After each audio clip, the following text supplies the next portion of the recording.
Alright, and today we're going to look at another attribute of God, and this time we're going to be looking at goodness. So, the goodness of God means God does everything that is good, and He Himself is good and the standard for good. So, God considers Himself good, just like how in creation He saw that it was good. The stuff that He made, it was all good, right? He made it, it was all exactly how He wanted it to be. It was all perfect at the beginning, right? So He considers Himself good, and He considers what He makes good. This in Psalms 34, verse 8, it says, "Oh, taste and see that the Lord is good," right? We can see for ourselves that the Lord is good just from the creation around us. Even as flawed as it is right now, He's still good in it, and we still see all of His amazing artwork. And think creation, like just look at a human brain and how complex it is, right? So many different things that it does, and like that's just the brain, but there's so much other things that He's done so well, and because He's good, He's perfect, everything He does is good. Alright, so He's the standard of good. What does that mean? It means that God Himself is good, so He's what we look to for seeing what's good, right? Romans 8:28 says, "And we know that for whoever loves God, all things will work together for good for those who are called according to His purpose."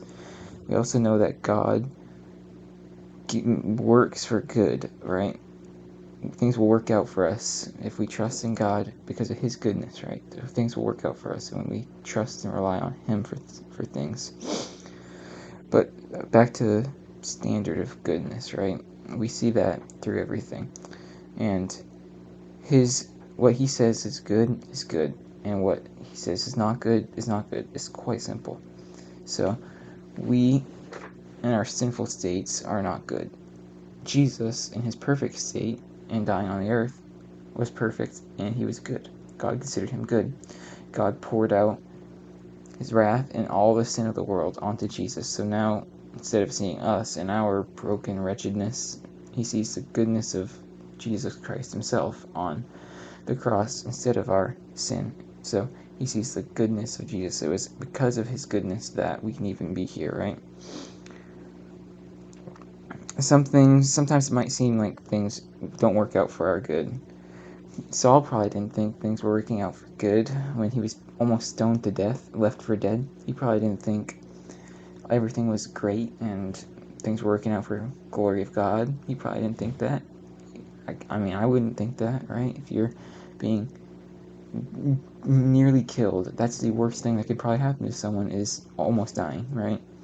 So he probably didn't see God's goodness in that. But through what Saul went through and everything he did, God was so glorified, and Paul got to serve God for however long, just going to different churches and sharing the gospel. And because of Paul and what he did, now we all have so much awesome stuff we can read about through the Bible and all the amazing books he wrote, and so many lives were saved and changed because of what Paul did. So even though Paul might not have thought things were working out for good at times, like when he was stranded on the island of Patmos, like God was there through those times for sure, and He was good through those times. Again, it might not seem like things are working great, but they are, right? God, we can always look back through times of either death or struggling. We can always look back and see how good God was through those times and how He uses those times, right?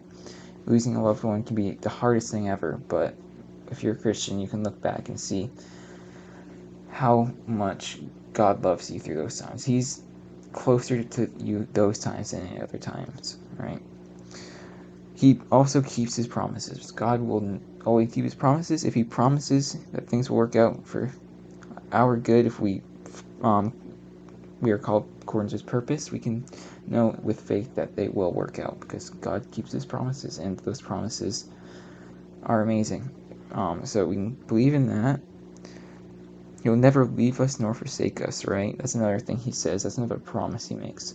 So we can also know, even when we don't feel Him or don't think He's near us, He's there. He's there through it all. He promises that. So we can just keep our head up knowing that through everything, all trials and tribulations, God is there and He's good through it all. All right, so thank you again, everyone, for tuning in. And remember, we serve a mighty and powerful, great God. So hope this was helpful in some ways, and I'll catch you all next time. Have a good one.